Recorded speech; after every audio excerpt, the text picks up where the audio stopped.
আসসালামু আলাইকুম। তো আজ আমি ঘরেই বানিয়েছি দই, টক দই বানিয়েছি আমি। তো চলুন আপনাদের সাথে শেয়ার করি কিভাবে আমি দইটা বানিয়েছি।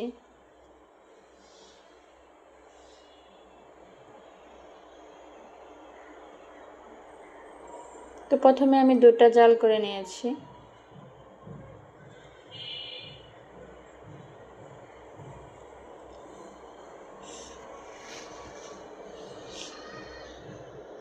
দুধের সাথে আমি চিনি দিয়ে ভালো করে জাল করে নিয়েছি দুধটা।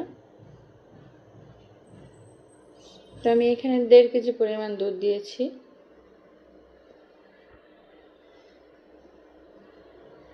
অল্প কিছু উপকরণ দিয়ে ঘরে পারফেক্ট দই বানানো যায়। আসলে এতটা সুন্দর হয়েছে দইটা, আর খেতে অসম্ভব মজা হয়েছে।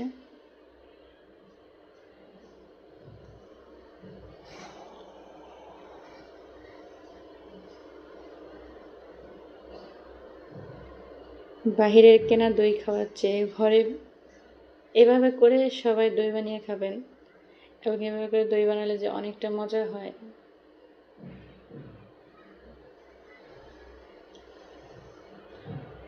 তো আমার দুধ জাল করা হয়ে গেছে। দুধটা ভালো করে ঠান্ডা করে নিব। তার সাথে আমি দইয়ের বীজ মিশাবো। তো আমি কিছুটা দই ফেটে নিয়েছি, দুধের সাথে ভালো করে মিশিয়ে নিব।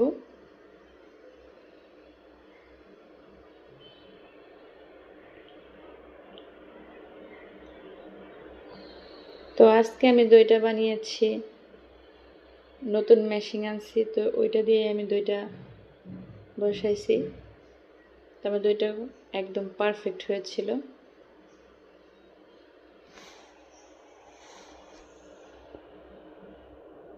আমার দইয়ের বীজটা ভালো করে মেশানো হয়ে গেছে।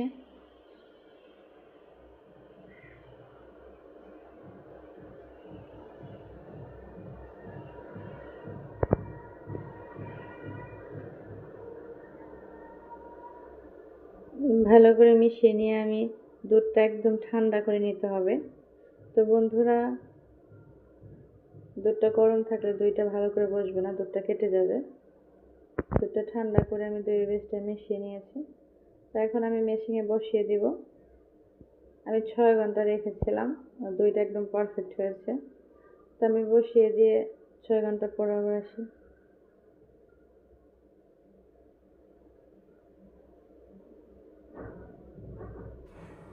তো বন্ধুরা